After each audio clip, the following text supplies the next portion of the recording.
All right, we are back here kicking off our winter sport playoff preview here on the podcast. Here, we're going to start with the hockey today. We got two of the three logos in the playoffs. The Devils did not make it, but the Rangers and surprisingly the Islanders are playoff bound here. Joining me today to break it all down, our hockey guy on the podcast, the host of Sports in the Waiting Room podcast, Christopher Russo is here. Christopher, how are you? I'm good, thanks, Mike. I appreciate you having me back. Yeah, thanks for coming back on here as always here. And we'll start with the team that won the President's Trophy here. Who's no one would predict the beginning of the year is the New York Rangers. And obviously they had a bit of stumbles down the stretch. They had a rough couple of days here. I feel like the end of the season for them kind of turned when Panarin got the goal on Saturday afternoon against the Islanders to tie it up, send it to overtime. They win it. They blow out Ottawa and they get the President's Trophy. Think about how the Rangers are playing right now. Yeah, they've looked fairly good down the stretch. It's not their strongest stretch of the season, but they've still come into the playoffs hot enough. It's all about the team that gets hot at the right time, and you can obviously turn things around pretty quickly. That Islander game, it looked like they definitely had the shots. They were out shooting the Islanders in that game. Looked like they were about even in terms of chances. Once again, comeback kings, able to get the job done. Yeah, that's for sure here. And terms of the President's Trophy here, obviously we talked about the President's Trophy, how it might be a curse to the team who wins it because you're grinding out the whole season, you get all these points, you're running out of gas in the playoffs here. This is the fourth time the Rangers have won the President's Trophy. Obviously, they won the Cup in '94 when they did. 2015, they get away the conference finals in Game 7 here. Do you think they can avoid the curse of the President's Trophy? Yeah, I think they can. But you know what's funny, actually, Mike, is that, of course, President's Trophy was probably created in part because of the expansion of the postseason to 16 teams. It's the toughest postseason to play. It's 2 months long. But if you look at it historically, actually, if you go including pre-President's Trophy, because President's Trophy has only been around since the mid 80s. And so it's 8 out of, I believe, 35 teams that have won the President's Trophy have gone on to win the Stanley Cup. But in terms of teams overall that have finished with the best record in the league, even pre-President's Trophy included, I think it's 41 teams out of, I believe it's 105 times the Stanley Cup has been presented. So that's still close to it. It's better than a 1 in 3 chance that you're still going to win the Stanley Cup. And those odds you factor in compared to 1 in 16, if you just get in, it's still pretty strong. Rangers have their history. Of course, 2015, it's a team that very well could have won the Stanley Cup if they had just gotten past Tampa. They matched up very well with Chicago. 94, they did win the Cup. 92, they had the President's Trophy. And of course, there was that controversial slashing suspension on Adam Graves, Rangers Penguins in the second round. Pittsburgh goes on to win the Cup for the second consecutive year. But they are in a very good spot to try to win. I had a friend who actually is a Ranger fan and said, "Oh, I don't know if I want them to win or lose this game." And I thought, well, look, President's Trophy, regardless, your odds do go up, presumably, if you win the Stanley Cup, or if you win the President's Trophy, rather. And also, it's just the importance of, if you have to play a Game 7, you want to play a Game 7 in your building. Yeah, that's guaranteed now every round with the President's Trophy here. Plus, I think the thing that's going to be underrated for them is that the way the regular season schedule ended up here, the Rangers are done as of Monday night, and we believe reports not going to play again until Sunday. It's a 6-day break for them to rest before they get the weakest team in the Eastern Conference in the first round here. That should help them. Unlike the Bruins, who ended up having to play till the end, and then they end up getting Florida right out of the gate. Florida was hot. Yeah, well, Bruins and Florida still battling back and forth for that number 1 spot. They're still playing for something. And either of those teams is going to have a tough stretch because whoever finishes first, of course, we don't know yet, but whoever finishes first is probably going to have to play the Tampa Bay Lightning, which is maybe the toughest road opponent for the postseason this year.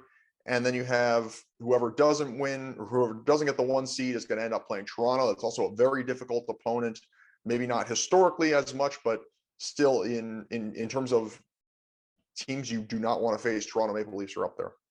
Yeah, in terms of the Rangers, though, I do think having that 6 days of rest is going to help them for sure because, it's a very long break for them to go from the regular season to the postseason here, and they've been a bit banged up down the stretch. So it'll be nice to see them get that little bit of rest before they start the playoffs. Yeah, it's huge, especially the rumor that Philip Hedl might come back for the playoffs. I'm surprised enough. There have been talk that maybe he might not come back at all, like his career might be done. And so the fact that he could be returning and potentially even for the postseason is huge news for them. but also the fact that you played Igor Shesterkin multiple times down the stretch to try to lock out the President's Trophy, which ultimately was the right thing to do. You had to do it; it was important, but you had a lot of those guys who were usually healthy scratches sit. So guys like Ruedel, guys like Jones, guys like Brodzinski. So the top guys were getting playing time even very late in the season. No time really to rest. So now is that time. Yeah, for sure here. And as of recording time on Tuesday morning, the 16th of April, we do not have a matchup yet for the Rangers, but it's going to be one of, looks like four teams are still in the hunt here for this spot here. We got Washington's holding it right now. Detroit is tied in points. Philadelphia and Pittsburgh are still alive. If you were to look at this right now and say, like, we think we're the best possible opponent for the Rangers to get in round one. I would say the best possible opponent is probably the Detroit Red Wings, because you look at Pittsburgh and obviously you've got one of the top maybe 10, probably 15 players of all time. And Sidney Crosby, you have an unbelievable all-time great player in Evgeny Malkin. You still have Chris Letang, who's one of the best defensemen of his generation. And this is a team that has, I mean, I honestly thought should have broken down maybe 6-7 years ago and started to rebuild. They've done a retool really. And then when you have the Pittsburgh Penguins, you've got, you're going to be facing maybe more than the Pittsburgh Penguins, if you know what I mean. There have been, they've had a little bit of official help at times, but they played the Rangers well down the stretch. That last game at the Garden, they did a really good job, and they were coming out fighting. Philadelphia Flyers are going to be I think are the team I'd second least want to face, probably just because of their toughness. Then probably Washington, because they've played the Rangers about evenly, at least in terms of wins this season, although Charlie Lindgren did a lot of the heavy lifting, ironically, for Washington. And then you have Detroit. Detroit's gone a long time since making the playoffs, and even though they're historically far and away the best team out of those four, Detroit is the least experienced and probably the one the Rangers played the best. Yeah, and the Washington thing is interesting too, because you look at like the situation there, like they're on the season, they don't look very good. I mean, they have a minus 38 goal differential, which speaks to they got a lot of great goaltending from Charlie Lindgren here. And like that's the one thing that you're worried about in the first round if you're a Ranger fan, is like you run into the hot goalie and it extends the series longer than you want it to. Well, the funny thing about that is actually with the minus 38 goals against, I was trying to figure out last night, can the Flyers still get in? Because the Capitals won, and I was looking at the tiebreakers, and eventually it's what is it? It is beside after points, it's Regulation wins. Regulation wins, and then regulation and overtime wins, and then I think it's points gained head to head between the teams, and you take away the first game because they only played an odd amount of games this season. And so eventually it is the Flyers because of goal differential. And even then the Flyers are a minus 25 entering their final game of the regular season.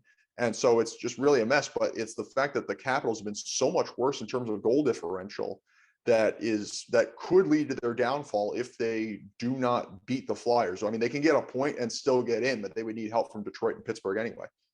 Yeah, that's for sure here. And in terms of the Rangers' keys to playoff success here, because obviously the East is going to be tough regardless. The other side of the bracket is tough. You might look at Carolina in the second round, which made the big trade line deadline pick up Jake Ensel here. So what do you think is the key to playoff success for the Rangers here? Well, I think one big thing is going to be the importance of Igor Shesterkin, who's played much better down the stretch, but struggled this year. Certainly not what he was 2 years ago, although you never know what he can do in the playoffs. Did have a pretty strong postseason 2 years ago. So he's going to be a key factor in some of their in some of their games with their toughest opponents. He has struggled at times, but he's bounced back as of late. That defensive system that really has given them so much success this year, Peter Laviolette, that 1-3-1 defense is going to be very important. That's the way you play postseason hockey. It's the way the Devils won the Stanley Cup 3 different times with Marty Brodeur in goal and with 3 different coaches. So it's going to be that, but depth. You go back to last year, as a matter of fact, one of the things that really killed them was the inability to play north-south hockey. That's what they couldn't do after game 2 against the Devils. Gerard Gallant did not make any adjustments, and that is what ultimately led to his firing.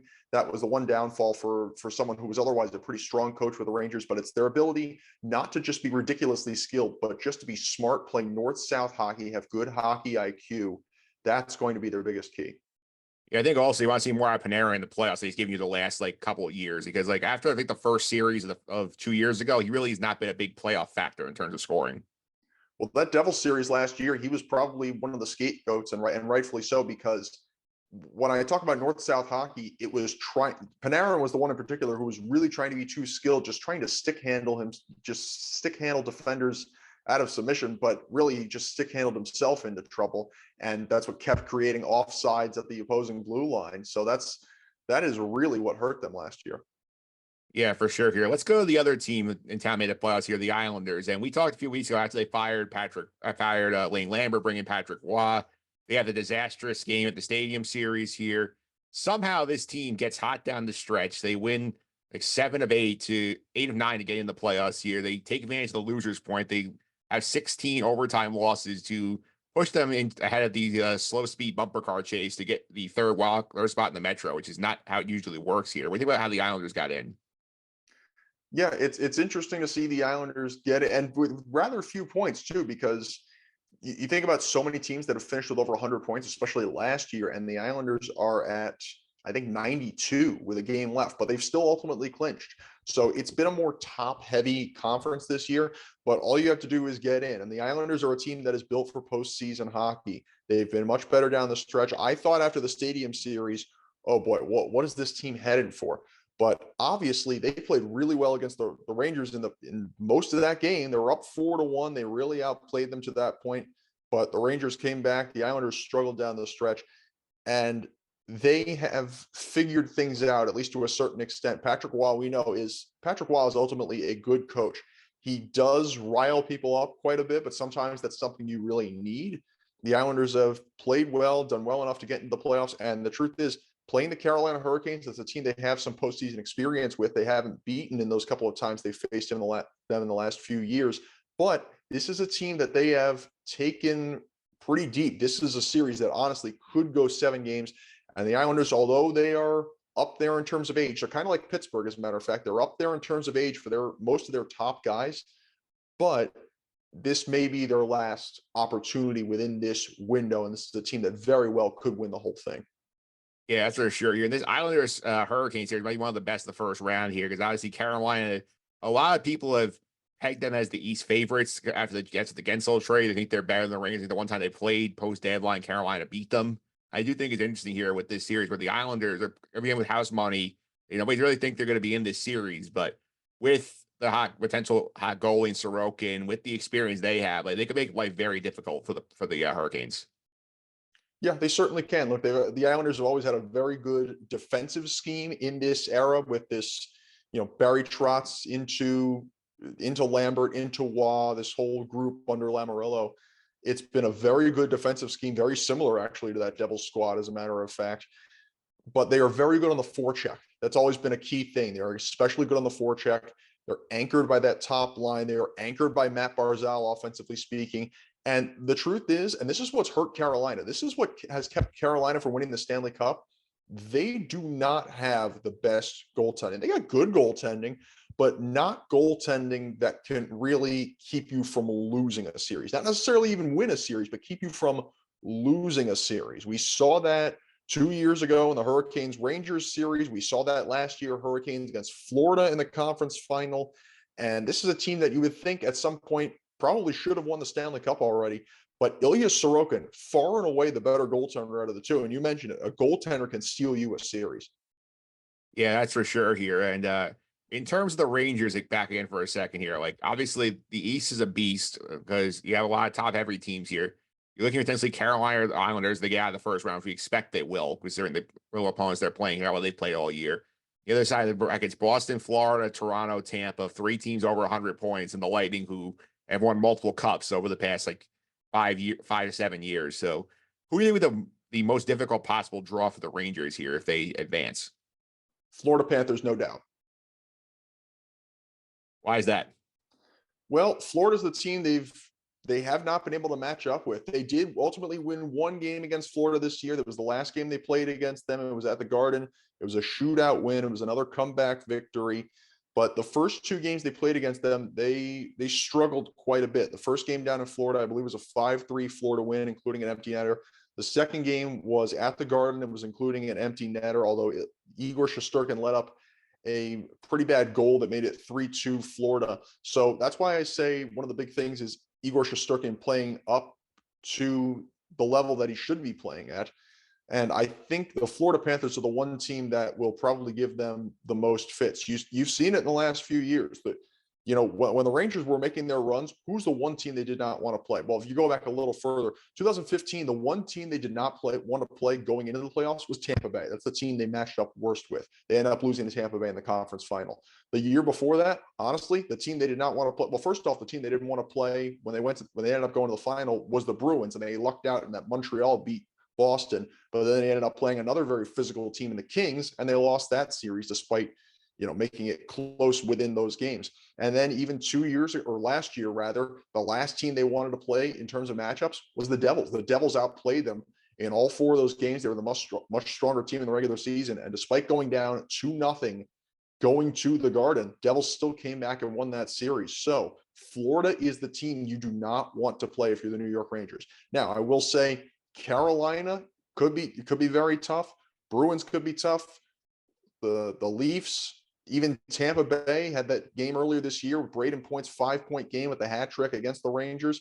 They have good history against them, and the Islanders are going to be tough to play. Almost any team in the Eastern Conference is going to be very difficult to handle. Yeah, and if we imagine we do get the Ranger Islander series second round, the Islanders pull the upset off for the first time since '93 that these teams met in the playoffs, like that would be wild. Yeah, I think the last time was actually 94, the first round, the Rangers swept the Islanders.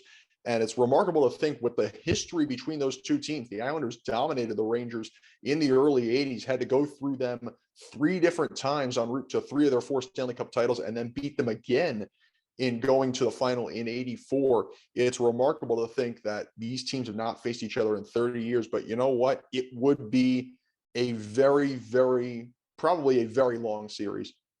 Yeah, I think that would go 7 here based on how the Islanders have looked here. Like the Islanders, like over the last week or so, really sort of got the hey, we can play with the Rangers thing like in their mind, especially after they beat them badly at the Garden at UBS once, and then they nearly stole a game against the Garden last Saturday. Yeah, all 3 of those games they've been in it. Look, you would probably say they should have won the Stadium Series game. There's the second game they ended up winning at UBS, even though, of course, Peter Laviolette was irate, but the Islanders obviously outplayed the Rangers in that game. And then you have the third game at the Garden, which they had a lead until I think it was inside of 5 minutes that Panarin ultimately tied that game. So the Islanders know they can take the Rangers, and it's just a question of stealing home ice. And first, you've got to take a series from Carolina. And that is, if the Rangers are able to escape the first round anyway. Yeah, that's for sure here. And the last thing here is the bracket is not fully set for the playoffs here. So just in general, we'll take the Rangers and Islanders out of the mix here. Like, what first round series would intrigue you the most? Honestly, what I find very interesting is it might not happen. It could happen. It might not happen. But if you get Vancouver and Nashville, because Vancouver is a very good team this year, they are probably going to win their division. I think they can still win the Western Conference if Dallas falters, but or the regular season Western Conference if Dallas falters. But Vancouver is a team that's kind of like the Devils last year in that they're way ahead of schedule, seemingly. Rick Tocchet's done a great job. Rick Tocchet's probably going to win the Jack Adams this year. But you have Vancouver there, very inexperienced. You have Nashville, a team that, it's been 7 years since they went to the final, but they still have a decent amount of that core there. And they're a little more experienced. They've gotten really hot down the stretch, had that point streak over the course of the year. But it's funny to think that, Eastern Conference, the team that's furthest west is either Detroit or Columbus, I believe, probably Columbus. All the Eastern Conference teams, because it's so packed more tightly, are in the Eastern time zone. And then the Western Conference teams are spread throughout 3 different time zones. Vancouver and Nashville are the 2 farthest teams from each other in that conference, I'm pretty sure. And so that's about a 4-hour flight. And to have to do a 4-hour flight in the first round of the Stanley Cup playoffs and potentially that series go deep is very, very difficult. Whereas, the worst thing you could possibly have right now is going Toronto or Boston down to Florida, which is, that flight's probably done in 2.5 hours. So Vancouver and Nashville, if that happens, is a very interesting series to watch. Yeah, I would think for me, the one I would watch outside the local series is the Boston. It's probably Boston Tampa. I assume it's gonna happen. I don't think Boston's gonna do anything to scroll against Ottawa in their last regular season game because Ottawa kind of looked like they melded in against the Rangers yesterday. Boston coming off the big disappointment last year, they have a bad for the loser point. They had 15 overtime losses. They still play very well in the regular season, but very different team than the one that won the President's Trophy in historic fashion last year. And then you get one of the hottest and most dangerous teams in the playoffs in Tampa. Like that one, I could see going very deep also. Yeah, either of those teams could very well win the Stanley Cup. It is interesting though, because you go back to last year and you remember, or I remember at least, at the end of the regular season when the Bruins set the record for wins and for points in a single season. And then you hear, I might have mentioned this to you before, you hear fans chanting, "We want the cup" at the end of the regular season. And my motto is, you should only be chanting "We want the cup" if you've won the conference or if you just won the cup, because otherwise you are jinxing yourself and you are getting teams way more hungry. So that was dangerous right there. And ultimately, you could kind of see it coming. You could see it possible, at least, that they would blow that series with Florida. And they did. They had a 3-1 lead and they blew it. But you go back to when the Bruins won the Stanley Cup and you forget that the year before that, that was the year they blew the 3-0 lead to the Flyers in the second round. And so no matter where you are in the standings, all you have to do is get in. A lot of times it's the team that is the least expected that goes on to win the Stanley Cup. And the Boston Bruins, even without Patrice Bergeron, the best defensive forward in the history of, probably in the history of sports, perhaps, have still been able to finish at least with home ice in the postseason, probably with the best record in the Atlantic Division, and will still be a very dangerous team to face. Yeah, I do think it's interesting to hear like all the complaints about like the format's stupid, like it's rewarding teams that like it's making it harder for teams to get the best possible draw in the first round here. The points end up working out in the East at least, where like the teams that had the two best records got the two weakest teams in the field. Yeah, it's going to be, well, I don't know if Tampa Bay is necessarily one of the two weakest in the field. In terms of points, the Islanders, I would say. Yeah, in terms of the point, yeah, I might, yeah, I'd probably say the Islanders. They're both going to be tough teams to play that are built for postseason hockey. But yeah, it's true. Ultimately, the two teams that were probably the best ended up with whether if it's Boston or even if it's Florida, will probably end up with Carolina, the two worst teams, at least statistically, that are in the field. So ultimately it worked out there. People have been talking about that for a few years now. I think trying to work out the standings. Hockey's weird in that sense. People have done it differently in different leagues, but I don't know if they want to make that change. You got to do it next year. Well, Carolina's would have been two in the East in the old format, regardless. They would have had the tiebreaker with the Bruins on the regulation win. So like they ended up getting the Islanders. So they ended up working out in that sense. Yeah, it's true. The other one I found, it's funny, the other way hockey works, nobody talks about how it's weird that all of these come for the regulation wins comes first, regulation and overtime wins comes first. Nobody talks about, I would think that the tiebreaker, the head-to-head tiebreaker would be first, but that's not the way it works. Yeah, I think it's weird. I think it's in the scheduling setup here. Although I will say between you and me here, I think we do need to consider like a change on the loser point. But I think that like it's basically lifted the Islanders in the playoffs. They lost in overtime 16 times. I don't think that's like a way we should be measuring like team success there. Well, it's also a format that was really set up well before the shootout existed, when it was games would end in ties. Yeah. And so you'd get a point for a tie, which is fair. But you think about it, what other sport do you get aside from a Pyrrhic victory? What other sport do you actually benefit, at least in some sense, from losing? Yeah, I think either you get rid of the loser point entirely or you make it 3 points for a regulation win. I think that's the way that you got to make it so you got separation there. Yeah, well, I can tell you, of course, I work with a couple of different teams and a couple of different leagues, but I call games for the Frozen Finals in the Eastern Hockey League as Tier 3 junior hockey. And for the Eastern Hockey League, for the last couple of years, it's varied at times, but the Eastern Hockey League playoffs has been standard elimination, and you get to Providence for the final tournament. It's best 2 out of 3 for two different series in the semifinals, and then it's a 1-game championship. For the EHLP, it's interesting because it's a round robin for the 4 teams that get in, but the way they do it is you get 3 points for a regulation win, 2 points for an overtime win, 1 point for an overtime loss, or 1 point for a tie because they don't go to a shootout. It's a 5-minute overtime. So that's how they work it out. But it varies on the league. Yeah, I think that format would be like perfect for the NHL. Like if you do the 3-2-1 thing where you can get 3, you win regulation, you only get 2 if you go to overtime. Yeah, well, if you want to get Gary Bettman on the phone with Neil Ravin, the EHL commissioner, please be my guest. I'd be fascinated to hear that conversation. I'll send out this video clip also, see if he listens to us. Okay, sounds good. All right, Chris, thanks for all the time. I really appreciate it. If people want to follow you on social media, keep up with your podcast. How can they do that? Yeah, you can find me just on my personals. It's at Chris Russo 98 on X, at Chris Russo 1998 on Instagram.